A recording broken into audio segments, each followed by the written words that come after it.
Assalamualaikum warahmatullahi wabarakatuh. Selamat malam sahabat, dimanapun Anda berada. Jumpa lagi dengan kami, Rohman Yusuf Channel. Baiklah sahabat, kali ini kita akan meneruskan perjalanan perjuangan Mbah Buyut Nashirun part keempat ya.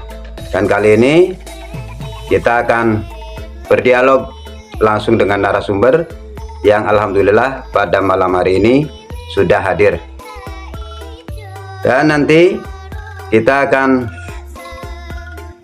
menanyakan tentang apa-apa yang telah diajarkan oleh Mbah Buyut Nashirun.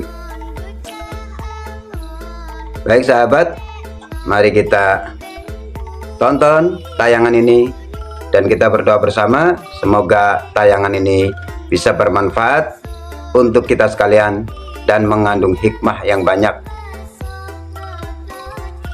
Mari kita tonton.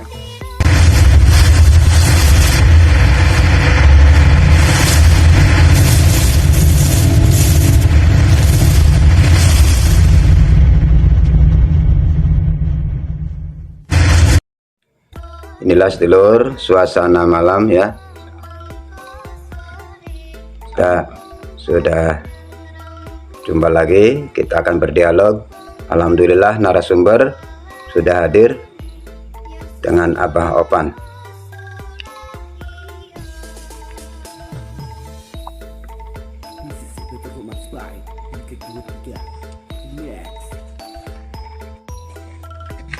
Baik sahabat, kita sudah jumpa dengan narasumber kita, Abah Opan. Abah Opan, mohon maaf nih Pak nih, mau menanyakan tentang ajaran-ajaran yang dibawa Mbah Buyut Nashirun di wilayah Desa Tangusari, Kecamatan Ketanggungan, Kabupaten Brebes ini, Bah. Bisa dijelaskan, Bah? Bisa. Monggo, Bah. Assalamualaikum warahmatullahi wabarakatuh. Waalaikumsalam warahmatullahi wabarakatuh. Mari kita bersama-sama membaca syukur kehadirat Allah Subhanahu wa Ta'ala yang telah melimpahkan rahmat kepada kita semua, sehingga pada kesempatan yang berbahagia ini kita dapat bersama-sama di makom Makbarah Mbah Buyut Nashirun Tanggung Sari di dalam rangka tanya jawab tentang ajaran Mbah Buyut Nashirun. Perlu kami sampaikan bahwa Mbah Buyut Nashirun itu berasal dari Kasepuhan Cirebon. Memang awal yang menjadi tujuan adalah menyelesaikan permasalahan di Kabupaten Brebes umumnya, dan tidak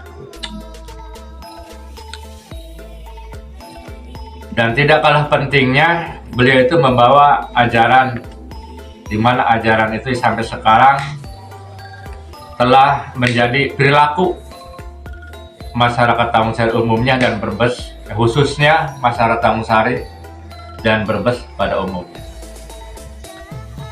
Di mana ajaran yang dibawa yaitu adalah ajaran Islam rahmatan lil alamin. Dan perlu diketahui oleh hadirin semua bahwa ajaran yang dibawa oleh Mbah Buyut Nashirun Tanggung Sari yaitu tentang pengamalan Al-Quran dan Sunnatul Rasul. Bahwa Allah itu menurunkan Al-Quran kepada Rasulullah Muhammad Shallallahu Alaihi Wasallam 114 surat 30 juz 6.666 ayat. Ketika sudah diterima oleh Rasulullah Shallallahu Alaihi Wasallam, dipraktekkan dan diamalkan oleh umatnya itu menjadi 4 praktek perilaku kehidupan manusia. 4 praktek berarti Pak ya? Ya, 4 praktek kehidupan perilaku manusia. Yang pertama, kehidupan praktek manusia itu syariat. Yang kedua, thariqah. Yang ketiga, hakikat. Yang keempat, makrifat.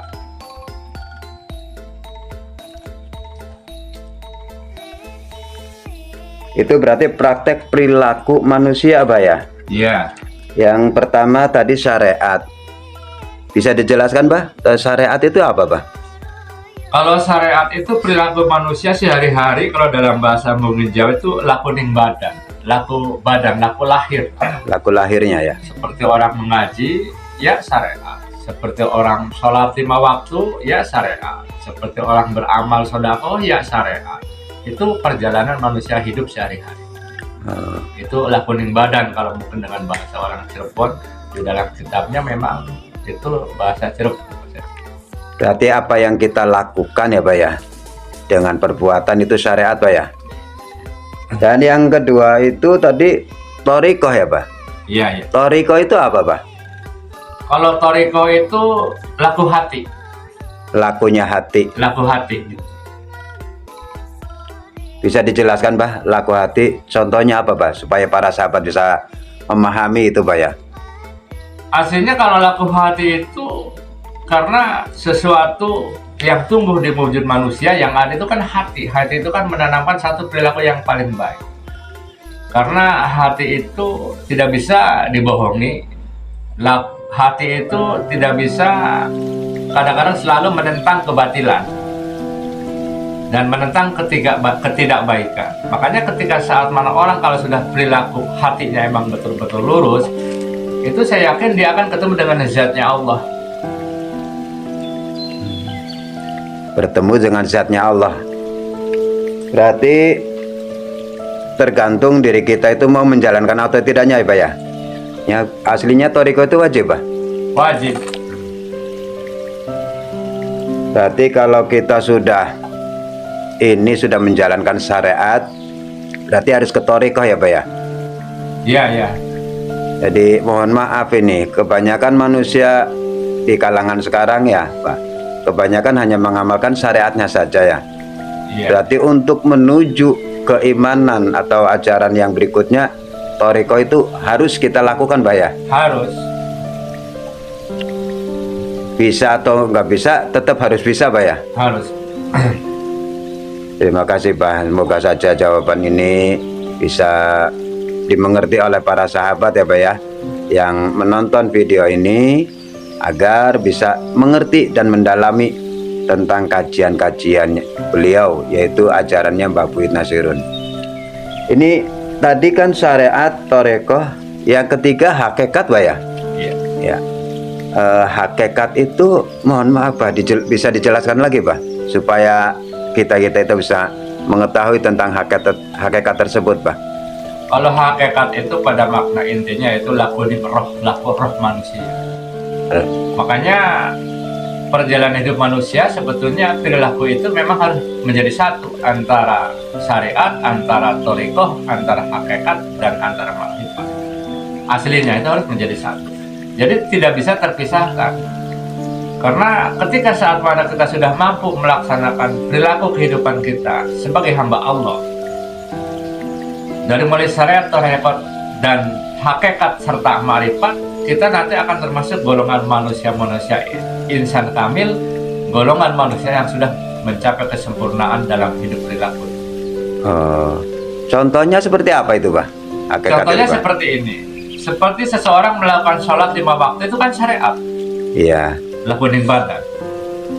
Hatinya juga dituntut untuk ikut sholat. Hatinya itu. Jangan sementara kadang-kadang lahirnya sholat 5 waktu, hatinya kita berada di mana. Kadang-kadang hatinya kita sedang membenci seseorang. Kadang-kadang kita hatinya sedang dendam kepada seseorang. Hatinya juga dituntut untuk bisa sholat. Jadi setiap gerakan apapun antara syariat, antara thariqah, antara hakikat, dan antara ma'rifat selalu menjadi satu. Yang ada di diri manusia itu, Pak. Iya. Itu tidak bisa terpisah.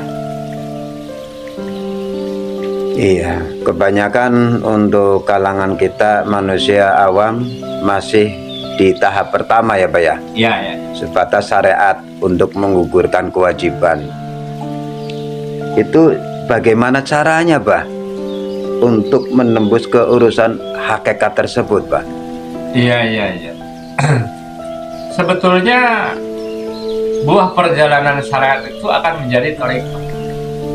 buah perjalanan hakikat itu Buah syariat itu. perjalanan syariat akan menjadi toreko. Buah Subhanallah. perjalanan toreko akan menjadi hakikat. Buah perjalanan hakikat akan menjadi ma'rifat. Subhanallah. Contoh soal kan begini. Ketika seorang istri ambil air wudhu ya, secara Ahlussunnah wal Jamaah kesentuh suami kan batal. Betul, Tusan. Ketika masuk dalam perilaku toriko, itu bohong batal. Tapi ketika disyariatkan bohong tidak batal. Iya. Oh, iya. Itu perbedaannya sangat jauh. Karena kalau toreko itu adalah suatu jalan saat mana kita untuk bisa menyatukan diri kita dengan Tuhannya, dengan Allah.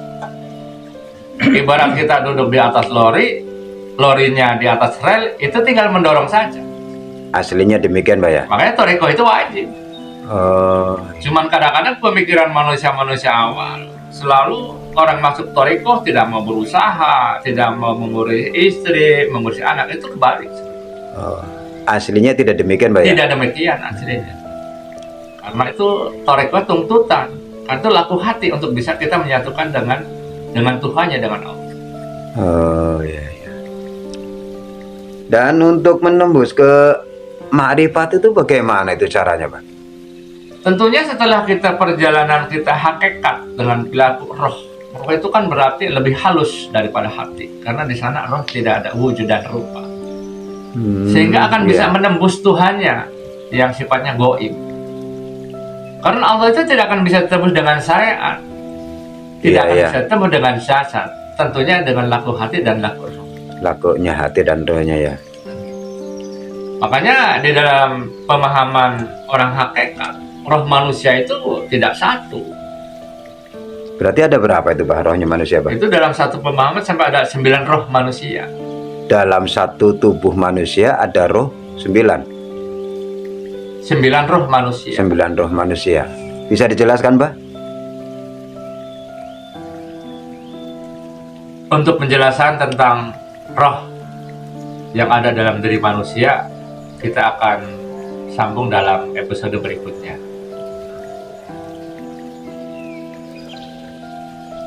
Saya akhiri. Wassalamualaikum warahmatullahi wabarakatuh. Waalaikumsalam warahmatullahi wabarakatuh.